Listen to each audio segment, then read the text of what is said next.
Ben with Modern Self-Protection here and Sparks Firearms. Today let's talk about handgun reloads. There's really three types and one type that you should be concerned with. So let's get to the three types.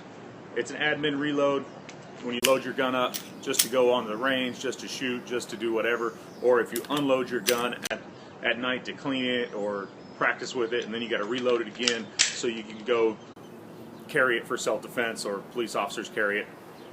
So that's the admin type. That's super easy. There's nothing special about it. Just make sure it loads.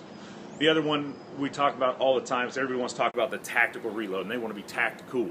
So I'm shooting, and supposedly there's a lull in the gun battle or something happens, so I can do a cool tactical reload. Grab my magazine, put it in there, and put it back. How practical is that for us in self-defense? Almost none. You can't really, it doesn't help you at all. It's not ever happened is the point. Yes, there's been some police officers that have done it, but not really. So I'm still looking for those spots where the civilians actually have to reload during a gun battle. There's not too many of them. So what's that tell me? That the tactical reload is out, because the chances of me doing it are almost none, and that's a lot of time, a lot of dexterity. And I notice when I do it, I screw it up in competitions and stuff. I've pulled the magazine out, put the half-spent magazine back in, and then put the full magazine back in my pouch. Doesn't work at all, right? So don't do that. For self-defense, you need to be concentrating on a speed reload.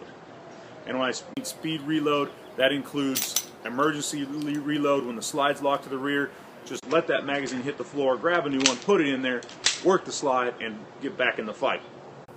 If there's a lull in the battle or something happens and you think you need to top off, I even teach as part of my after-action drill that when you look around, there's nobody else. You see there's nobody else. You looked everywhere. There's nobody else. And when you're done, before you go back to the holster, before you do anything else, bad guys still down, no more bad guys, take that extra magazine, which I now have in my pocket, and just shove it in there. That's your emergency reload. Don't worry about it. You want to do the tactical part?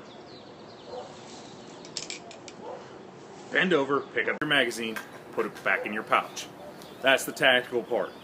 If you have time to think about it, you have time to bend over and pick it up. Don't be thinking about, trying to, can I keep all my ammo? What's going on?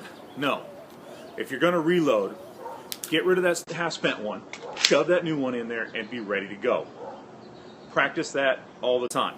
Just keep practicing that every time. And then tactically, if you there's nobody else, I might need that, pick it up, put it in my pouch. But speed reload, same thing. From emergency, locked, so then it's the same training. There's no difference ever in my training. I don't worry about all that other stuff. Yes, I've done it for years and years because I was taught it, I was made to do it, I'm made to do it in competition. But when I'm really running the gun and I'm only training myself, the only way I train myself is emergency reloads. That's it. Mag out, mag in. Mag out, mag in. Slide release or run the slide. And if you're going to use a slide release, every time that mag goes in, no matter what, you should be pressing that slide release. If you look close, when I go to even do a slide forward reload, I slam it in, I press that magazine release before the gun comes out. If you guys are slide rackers, which is actually probably a better technique, and I got away from it, I should probably get back to it. Every time you put a new mag in there, just get used to racking that slide. Every single time. Even if it's a slide forward reload, you drop that old magazine, shove that new one in there, rack that slide overhand. And if I had a round in there, it would actually go home. Get used to doing the same thing every time. It'll make you that much faster, and then that way there's no thought involved. There's no way you can screw it up. Thanks for listening. Thanks for watching. Thanks for helping me get the bugs out, guys. Hope you enjoyed it. Go to modernselfprotection.com to learn more, and go to Sparks Firearms to get all your Sparks, all your firearms needs met.